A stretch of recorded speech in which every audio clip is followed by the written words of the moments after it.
Alam mo ba nangyari kay Dan Fernandez? Oh. Ayun, siya ay done. He is already done. Ang pangalan. Si Congressman Benny Abante ay, ayan o, paatras. Dahil ho, nalamangan na siya ni Joey Uy. Bakit sumobra atang Abante? Ngayon umaatras siya. Bakit kasi?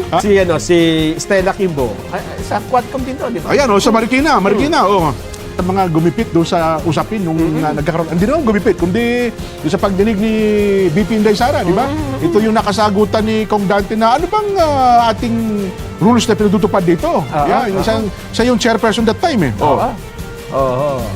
142,000 eh. Mahigit si Teodoro, si Kimbo ay 111 lang. Parang hindi na ho talaga mahabol. Si Paduano, Jen. Ayan. Hindi, alam ko, last term na talaga yan. Kaya ayusin nyo na lang, ha?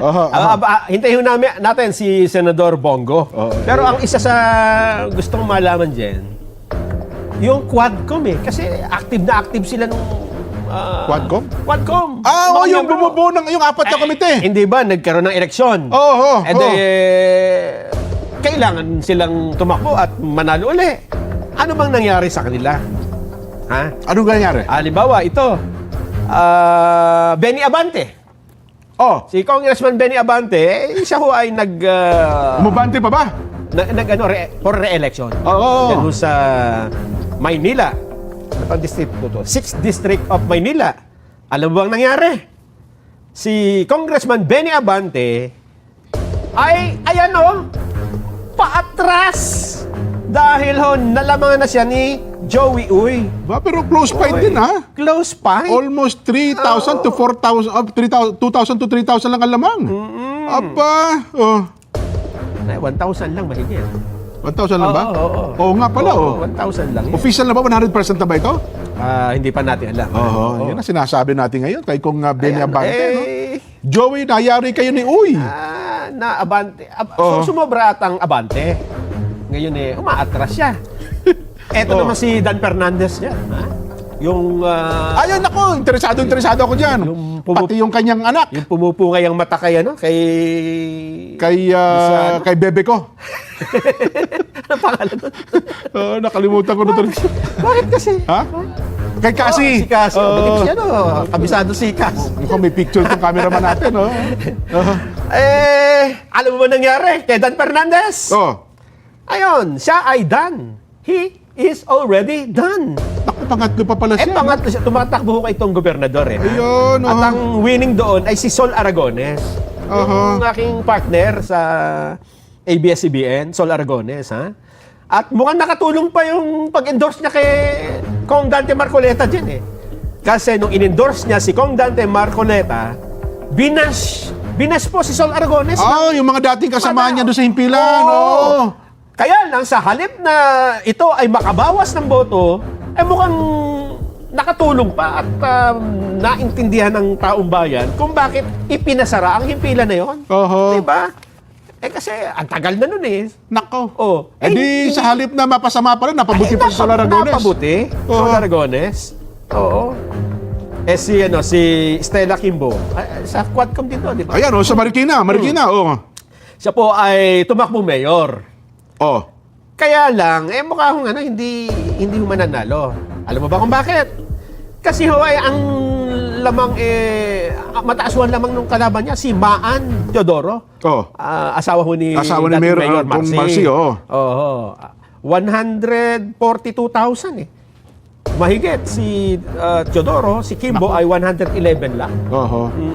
Parang hindi na ho talaga mahabol. Yan ang isa sa mga gumipit doon sa usapin nung nagkakaroon. Hindi naman gumipit, kundi doon sa pagdinig ni BP Inday Sara, di ba? Ito yung nakasagutan ni Kong Dante na ano bang ating rules na pinatutupad dito? Siya yung chairperson that time eh. Si Paduano, Jen. Hindi, alam ko, last term na talaga yan. Hindi ba sa party list? Abang lingkod yung kanilang grupo. Ilan ba abang lingkod ngayon? Mukhang papasok pa rin siya. Pero siya pa ba ang... Hindi na siya tapos na yung kanya, nakatatlong term na siya. Goodbye. Ang abang lingkod, Stephen Paduano. Pero mataas pa rin yung kanyang makakapasok pa rin ng isa siguro. Mukhang makakaisa pa. Ayun. Pati yung Jinky Luistro sa Batangas. mukhang mananalo rin, ha? Ganon. Oho. Yan ang lagi nilang ipinambabalandra kasi abogado yan si Kong Jinky. Oo. Oho. So, wala na. Oh. Ayun. Ayun. Ilang percent? Ito pa. Oh, sino pa? Kilala mo itong Rods Gutierrez? Hindi kasi sa akin. Si Rod, ano yan? Yung One Rider Party List. One Rider. Makakapasok pa rin. Meron siyang... Siya pa rin ba ang nominee nung ano? Wala akong balita. Kasama ni ni Kong Busita. Oh, si Busita kasi tumakbong senador. Okay. Romeo Acop, Ayan, siya naman po ay walang kalaban sa Antipolo. Walang sa Antipolo, walang Second kalaban. District. Ayan. Si Sia Adjong, winning. Sa Lanao del Sur. Si Joel Chua, ay mukhang winning din, ha? Yan yung chairman ng House Committee on Third District. Good government. Parang blue ribbon ng Pero yung agwat, hindi masyadong malayo. Si Nieto pala kalaban niya, Si Ace Barbers hindi na tumakbo. Tapos na yung term niya. Oo, ang tumakbo yung kanyang misis. Ayun, winning naman yung kanyang misis. Okay. Ayan. So, yan lang ho ang ilan sa mga naging kapalaran ng Quadcom. Karamihan po, olats, talo. Hindi ho umipek yung kanilang yung sa La Union. Yung si Ortega. Oo, yung Paulo. Mukhang winning din siya. Mukhang wala naman atang kalaban doon sa kanilang probinsya, no? Ayun. Pero nabasa ko kanina sa yung partido na Speaker Martin, mukhang sila pa rin ang may pinakamaraming nanalong yung Lakas Christian Muslim Democrats. Lakas CMD. Oo. Lumilitaw ho na 105 sa 128. Ayun. Ang nanalo. Base sa partial unofficial result kanina hong umaga. 82% daw po ang success rate ng partido. Ang problema dyan, halimbawa, ganito nga karami ang nanalong party members mo. Ikaw pa kaya ang pagkakatiwalaan nila? Well, yan ang sumunod na tanong natin ngayon. Ano, Yan ang... yan ang problema. Hindi, kasi yung... ang presidente na ng Lakas ngayon, si Senator Bong, baka mukhang malaglag din, ha? Saka i-gauge nila dyan. Titingnan nila, i-measure nila sa senador, di ba? Yan kasi importante kasi mas maraming trabaho ang Senado. Ang ibig sabihin, mas malaki ang control nila. Mas madaling kontrolin ng 24, lalong-lalo na may impeachment na nakaubang. Ayan, diba? Alam mo, magiging paksa yung susunod ng mga araw, ha? Totoo yun. Kaya ngayon, siguro, pagka in the final analysis, Jen, ay titingnan nila, teka muna, naging effective ba tayo? Nakapag-deliver ba ang partido para maipanalo natin ang mga kandidato natin sa national level? Kasi ang usapan dito, national level, papunta kasi itong presidential election. Kaya yung second half, ako sa tingin ko, malaking epekto nito sa kasalukuyang administrasyon. Kaya ako, siguro, dapat mag-usap ang mga tauhan ng gobyerno ngayon, lalo na Pangulong Bongbong, magkaroon siya ng reassessment. Tama ba itong direksyon natin? Tama ba itong ginagawa natin? Tama rin ba ang sinasabi ng ating spokesperson?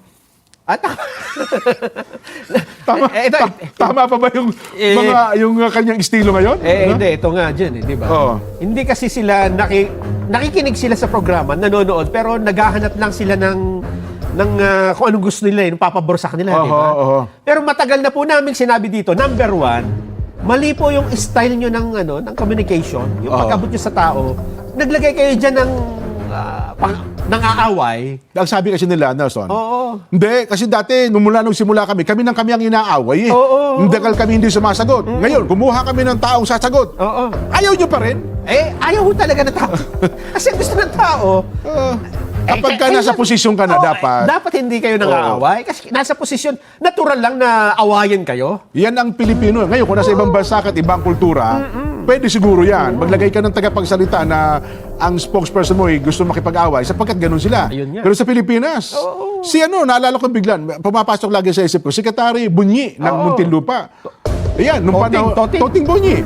Nung panahon ni dating Pangulong Gloria Macapagal Arroyo, yan ang talagang Pero hindi mo nakitang nagalit yan, ha? Oo nga, Yung oo. Toting Bunyi. Magpa-seminar po kayo doon. Mukhang magaling yung Toting Bunyi na yon. Kaya nga nagtataka ako, Jen, ang ayos-ayos nung dati nilang communication officer, di ba? Ayun na nga. Oo. Maganda, walang problema. Oo. Nung pinalitan, lalo kayo nalugmok. Lalo kayo, tapos hindi kayo nag-iisip ng, parang mali tayo yata ng forma dito, di ba? Oo. Tapos, ang isa pa, Jen, at ito'y sinasang-ayunan na ngayon, noon wala pumapansin sa ating dalawa dahil kamoting kahoy lang tayo, tambay lang tayo sa kanto. Tambay lang eh. Ang sabi namin ni Jen noon, huwag niyong papangarapin na maaresto si Digong. Huwag niyong papangarapin na madala siya sa ICC. Kasi yaan ang katapusan ng political career niyo. Ayaw niyo makinig. Diba? Minadali niyo pa. Yun ang nag-trigger ng lahat. Ito sa naging resulta ng eleksyon. Oo. Kung mga 2 buwan pa, isang buwan pa eleksyon, ako sa tingin ko yung Zero. yung si Bondok, Oo. baka nanalo pa yun Yun eh. nga, yun Di ba nga. matakil mo yung resulta niya ngayon, yung GB Bondok, Maganda yung kanyang Oo. standing, ano? Oo. Kaya kulang nga yung panahon para... Tinapos lang si GB Bondok eh. Oo. Oo. Yan ho kasi ang problema sa mga taong ang tingin nila matatalino na. di ba? Ayun, Ang oo. tingin nila, hindi. Bakit namin kayo pakikinggan? Ano lang kayo dyan? Mga, ano tatawag doon? Oo. Hindi namin kayo ka-level. Kanto boy lang kayo ha? Oo. At sabi pa nung isa dyan, hindi kayong nagki-critical thinking. Sabi ni Claire Ay, Castro, oo. yung dalawang ugok dyan, di ba? Di ba naman tumawag sa atin ng ugok? Oo. Kasi napipikon sila kapag ka sinasabi natin yung tama. Yun na nga.